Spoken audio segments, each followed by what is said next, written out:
Welcome to our next module where we're going to be talking extensively about link layer. I will start with in this part with overview and talk a little bit more about data framing.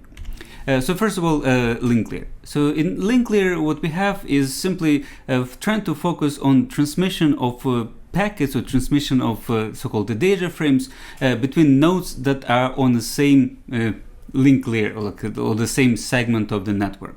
And by saying the segment of the network, I mean really directly adjacent nodes. Like if you have some kind of a Wi-Fi, then it will be kind of connected to the same Wi-Fi. Then I'm talking about nodes talking about this Wi-Fi. If we're talking about Ethernet, then it will be nodes connected to that Ethernet. And as you already figured out, there are tons of different mechanisms that implement link layer. So you're probably already aware. So there's Ethernet, there's a Wi-Fi. I'm not sure if you're aware, there's actually tons of different Wi-Fi standards. Probably you know some of them, like A, B, G, N, AAC, and some new ones. But there are also Bluetooth. It's also Wi-Fi standard. There is a more exotic like LoRa, that's kind of for low power standards, and many more. So basically the job of link layer is to get the packet from network layer or wherever somebody gives a packet from the network layer and deliver it to some other node on the same network. And on the opposite side is to receive that packet from someone from the link layer, from the physical layer, and try to kind of figure out what it is, decapsulate, and potentially deliver it to the network layer stack. Link layer is actually composed in several pieces. So there's an actual medium that over which we're communicating, and adapter that connects that medium. And for the medium, obviously we can have an actual wire. It can be copper wire, it can be fiber optic wire. We can have certain frequencies, be it electromagnetic frequencies or some other frequencies, I don't know which ones. Or it can be even pigeons or kind of actual people that carry data. And there are some actual examples when we carry data from one place to another place, and you can kind of consider it as a link layer. And for the adapters, I guess you recognize some of these guys. I'm not sure you recognize this PCMCI adapter. Like if you recognize, let me know. And there are some kind of more traditional guys. But in any case, that's basically two parts of link layer. And to give you a few ideas of what the essential functions of the link layer is to actually create a data frame and creating and extracting data frames. And what I mean by the creating frames, so link layer is actually between some logical representations of packets and raw streams of data. So because the next layer is basically physical layer, and the physical layer is basically some kind of a signal, continuous signal, and so on. So in order to have something meaningful, you actually have to receive a packet, like the packet is like a unit of someone operating, and convert it to something that can be distinguishable as a unit on the medium. Because I'll show you in a few seconds, there's several complications because of that. So that's the first basic function of link layer. The second one is the channel access. In the simplest case, it can be point-to-point channel, and you can imagine a simple fiber optic cable. So it's connected to one end, connected to that end, and that's basically medium, and nobody can inject in this in medium. So that's the simplest case. But more complex cases when we're talking about wireless environment. And in wireless environment, everybody kind of who is connected to the same frequency will be able to receive the signal. And if you send the signal, everybody will receive. But there is also complication that if you send and the other guy sends at the same time, then you have a problem. So therefore, the link layer job is actually to establish some kind of rules of channel sharing. We already talked a little bit about the channel sharing in kind of one of the first parts when we talked about time division, frequency division, code division, multiplexing. So those also kind of can be part of the link layer protocol, but in this part I'm going to be focusing on slightly different way of how you can arrange kind of access to the shared medium. And but that's kind of, this were just the two core functions, and in addition to these two core functions, we actually have more depending on the link layer implementation. So for example, some of the link layer implementations provide additional reliability. It may not be guaranteed reliability, it can be actually guaranteed reliability, but it really depends. It may have a flow control, so kind of pacing out, sending out data. Many include some form of error detection, kind of some form of checksums, kind of that attached to every single packet to detect that there were some problems in receiving or decoding the data frame or packet.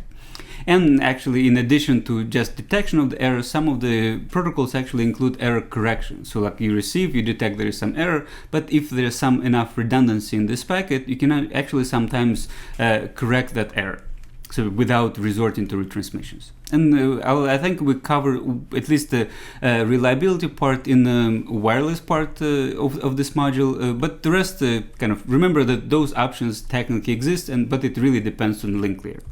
I already touched upon where exactly it's implemented. So we still have like actual medium that we send in data. We have a network adapter that adapts the media to something to a computer to convert into bits, kind of whatever modulation to bits of data.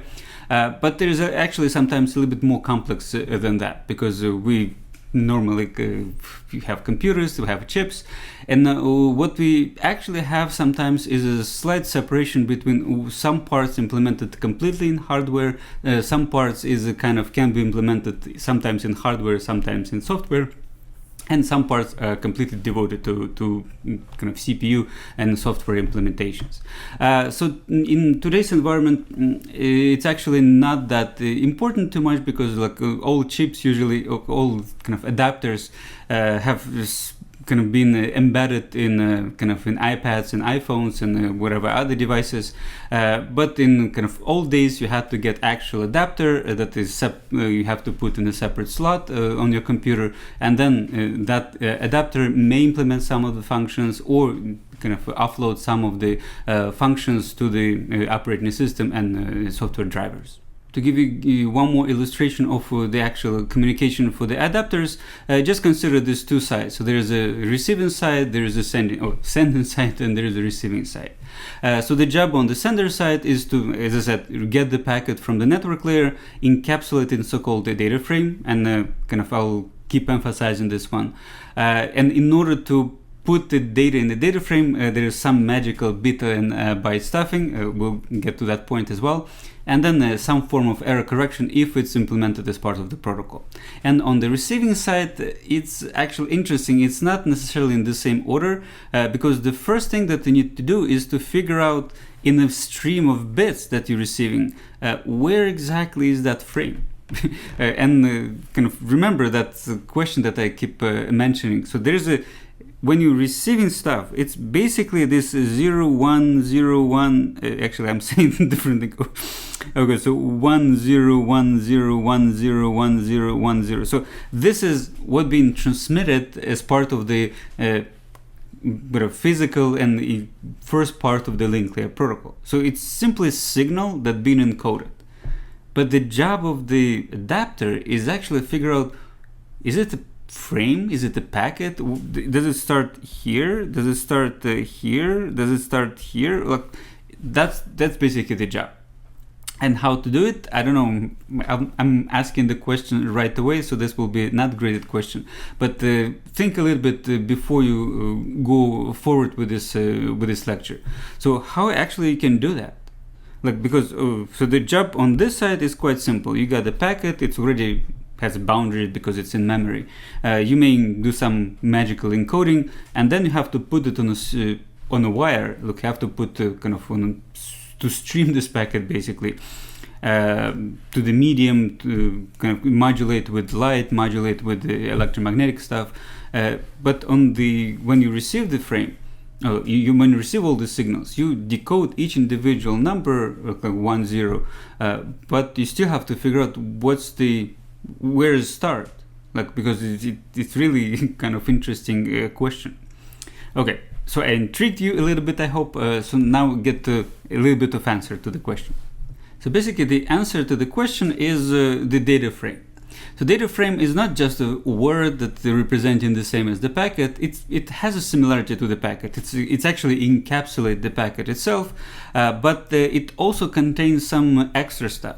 And the extra stuff, when you read this slide, is actually this magical red stuff that is in front of the packet. It can be in front, at the end, or somewhere, but you have to have some kind of a delimiter. That is embedded in a stream, and as part of the Ethernet header, or like in some Wi-Fi, they actually create a sequence of this magical 0 or 6 ones and 0 as a delimiter, and actually repeat the same sequence multiple times. So I think they have this byte repeated like 7 or 8 times, and this sequence is considered to be delimiter for the packet. And when you receive a stream on the receiving side, when you start receiving stream of bytes, you're simply looking for the sequence of ones and zeros. As soon as you see that there's you decoded 6 ones, and that follows with 0, then you immediately kind of check the previous. I mean, you assume that was 0 before. Then you assume that is the beginning of the frame, or kind of some kind of a delimiter. If you again decoded the same thing, you decide, oh, that's actually again delimiter and delimiter, and then finally you found some other byte or some other information that is not this 0, 6, 1, 0, and then that's actually will start the actual payload. And then you decode until the next 0, 1, 1, 1, 1, 1, 0 you encountered, which will basically delineate the end of the frame or beginning of the other frame, and then you do the same process again. So basically, during the encoding process, you technically add those things, and during the decode process, you're simply looking for that kind of magical sequence. So that's the basic idea, and there's potentially one complication. I'm not sure whether you already caught that complication. So again, I'm asking the question here. Okay, so the complication here is what you're going to do if actually some parts of the data have this byte, because this is legitimate byte.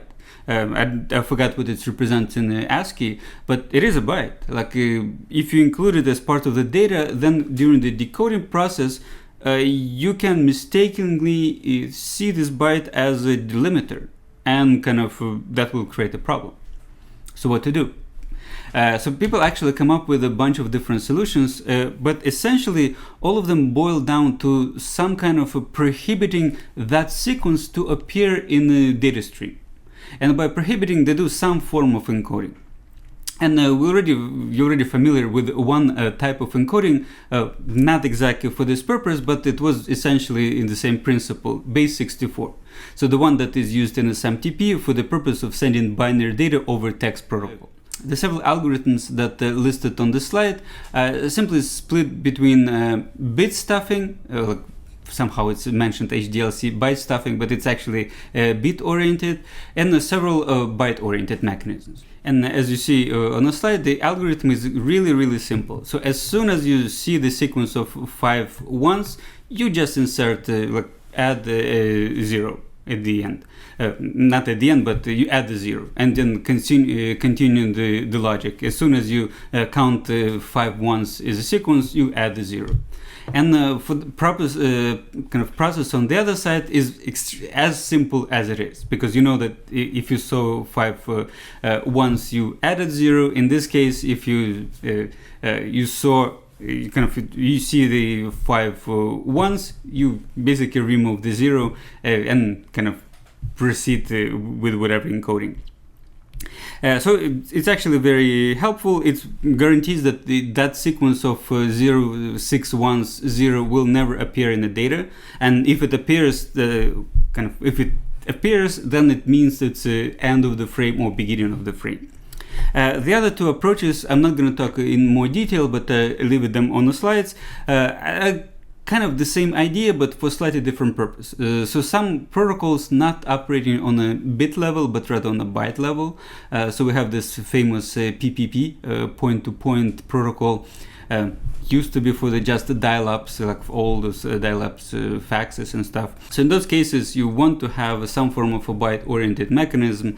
So there's one algorithm that potentially have quite a bit of overhead, and there was additional algorithm that were proposed to kind of improve efficiency of a PPP byte stuffing with a kind of much better overhead in usual cases. This, I think, all what I wanted to talk about the bit stuffing. Please try to understand the examples on the slides. If you have the whatever input to the sender is input from the upper layer. So this technically sequence of bytes, so you separate, kind of converted bytes into a sequence of bits, whatever the bits.